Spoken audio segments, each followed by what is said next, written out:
We are now, that is what we are doing. We're going through item by item, line by line, to see what is priority and what is not. And that's what we will come up with. We were originally scheduled to sign into law the GAA tomorrow, 20th. Pero mukhang hindi kami matatapos pa at that time. So I cannot give you a date because it will take as long as it will take. But I want to be very, very sure that the budget for 2025 is directed at the important projects that we have prioritized, number one. And secondly, that there is a stronger safeguards on the spending for the different projects. Kaya baka mag-assess na naman tayo ng mga project na pinasok na sa insertion. Because yung insertion na ginawa ay hindi naman kasama yon sa budget request. So, ano ngayon yung mga yan? Kung talaga bang kailangan, baka yung iba, hindi naman kailangan pwedeng i-defer. Yung iba, walang masyadong, we are starting to see some project proposals that do not have the appropriate program of work, walang appropriate na documentation, hindi maliwanag kung saan pupunta ang pera. Kaya yun ang liliwanagin natin. Maging maliwanag. Hindi naman, it's not as if that hindi naman tayo nagkaroon ng napakalaking budget na savings. Hindi nga eh. Kulang-kulang eh.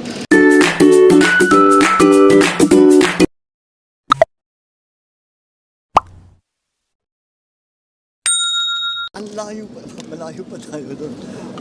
We still have to have a look at really what her status is. And then, of course, we are aware of the request for clemency from her representative, of course, and from her family. And we will leave it to the legal judgment of our legal experts to determine whether the provision of clemency is appropriate. So we'll have to look at the wala namang condition ng binigay ng Indonesia. So it's really up to us.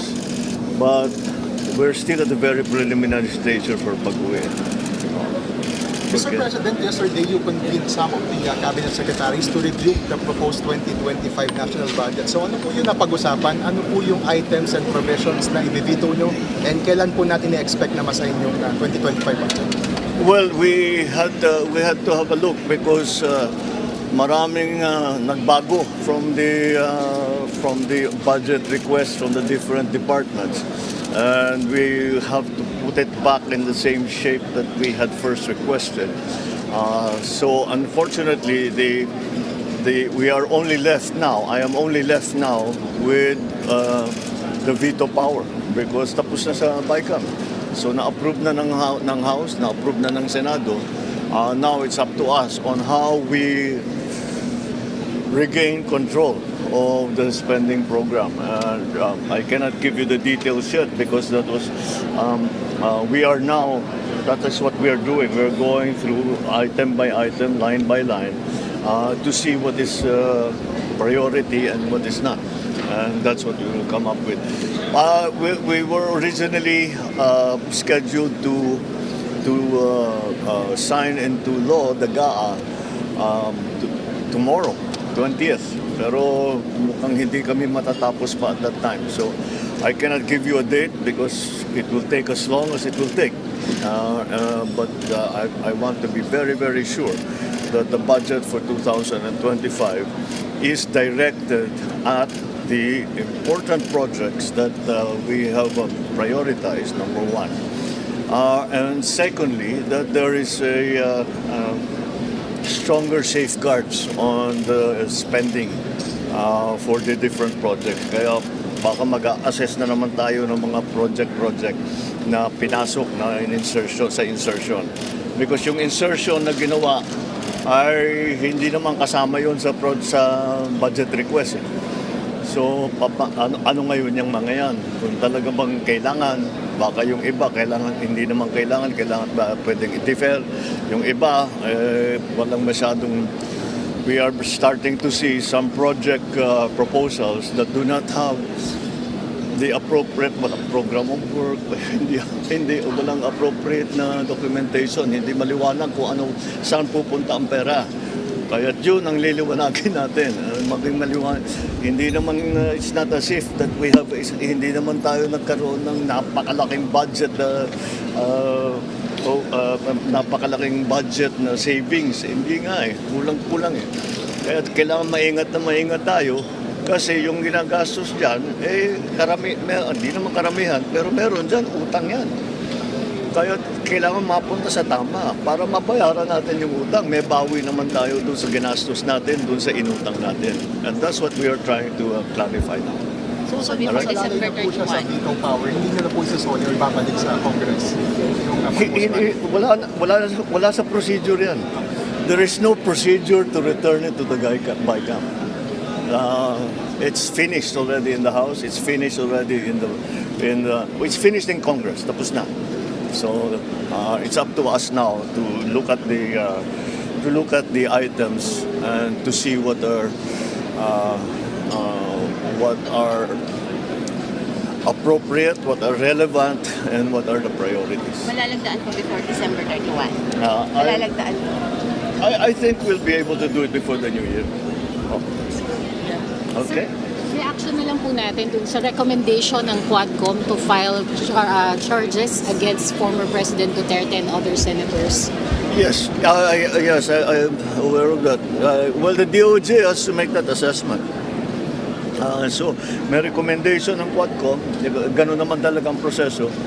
When they do an oversight hearing, meron silang findings, i-forward nila ngayon sa DOJ with their own recommendations as to how to handle the findings in the hearings. So we will go now to DOJ. The DOJ will look at it and see if there are it is time to file cases, what cases to file, how to produce the evidence that we will need to actually build the case up. So titignan pa yan, marami pa kailangan pa i-assess na mabuti kung ano yung maaring maging kaso, kung tama ba yung direksyon ng rekomendasyon ng committees from the House.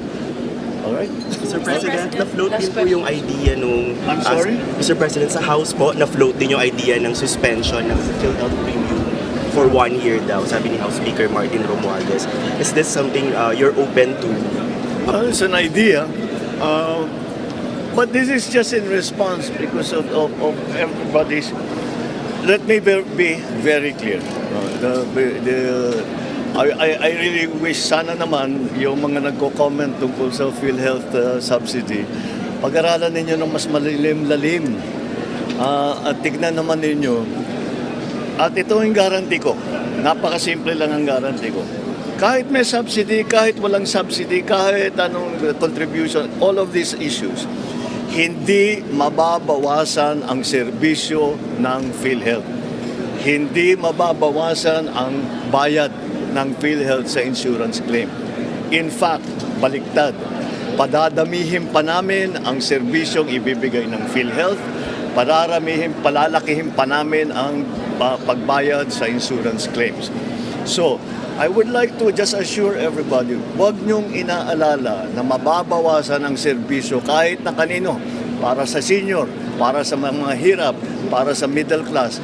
Walang mababawasan kahit isang kusing. Quite the opposite.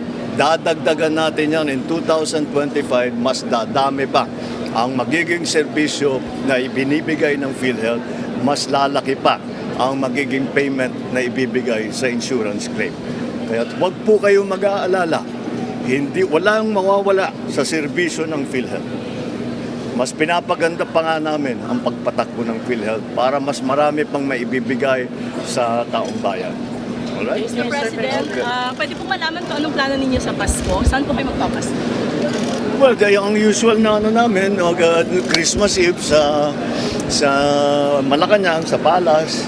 At siguro, on Christmas Day, akyat ako ng north, go up north and spend the holiday. Maybe up north, pero babalik ako ng Maynila, depende.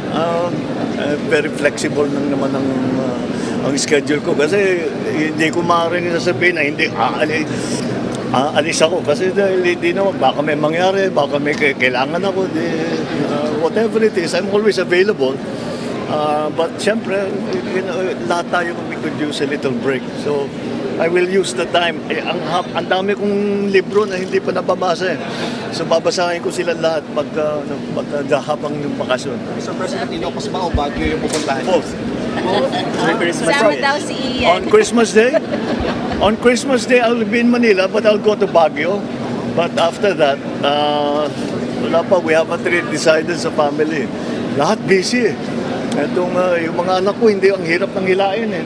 Marami silang mga pinaplano. But maybe the First Lady and I will spend a little quiet time together. But definitely on Christmas Day, you will be taking your off. I will be Taking your off. On Christmas Day. taking my off. Off day break. Break. I don't have off days. No day off. Hindi ako kasama dyan. Hindi kami kasama sa bakasyon, sa holiday, sa weekend. Hindi kami kasama dyan. We're always on call. Sama daw po si Kuya Alvin. Oh.